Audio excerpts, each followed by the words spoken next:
آپ صلی اللہ علیہ وسلم اس مہینے کی جو تیاری فرماتے تھے، اور امہات المؤمنین جس کو روایت بھی کرتی ہیں اور وہ بھی تیاری فرمایا کرتی تھی، اس سے ایسے پتہ چلتا ہے جیسے کوئی بندہ کمر ہمت کو باندھ لیتا ہے کہ بس اب وہ وقت آ گیا جس کے اندر کسی قسم کی کوتاہی نہ کی جائے، جس کے اندر کسی قسم کی کمی بیشی نہ کی جائے۔ اس کی رمضان المبارک جب آتا ہے تو خواتین کے حوالے سے ہی میں عرض کروں گا، میں عرض کے مردوں کے حوالے سے تو جمعے کے اندر بات ہو جاتی ہے۔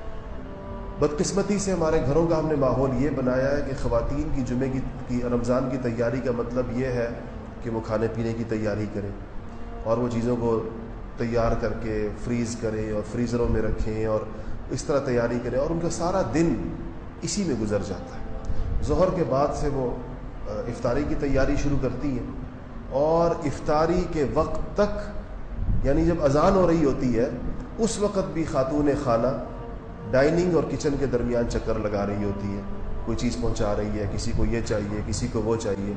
اس دعا کی بھی کبھی اس کو موقع نہیں ملتا جو قبولیت اور اجابت کی دعا کا وقت ہے، خاص طور پر افطاری سے پہلے۔ ایسے ہی سحری کے اندر خواتین سحری تیار کرنے، صرف تیار کرنا ان کی ذمہ داری نہیں ہے، بلکہ سب کو اٹھانا اور 10 دفعہ اٹھانا اور تیاری سحری کروانا، اور اس عمل کے دوران عام طور پر اذانیں ہو جاتی ہیں یا سائرن بج جاتے ہیں، ان کو اس وقت بھی دعا کا موقع نہیں ملتا، اس وقت بھی تہجد کا موقع نہیں ملتا، اس وقت میں 2 نفل پڑھنے کا موقع نہیں ملتا، کیونکہ یہ سارا کام ان کی۔ اس کی وجہ کیا ہے کہ ہم لوگوں نے ان چیزوں کو بہت پھیلا دیا۔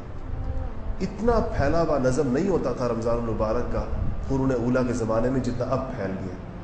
ہمارے ہاں افطاری کے نام سے ایک مستقل دعوت ہے اور کھانا الگ سے۔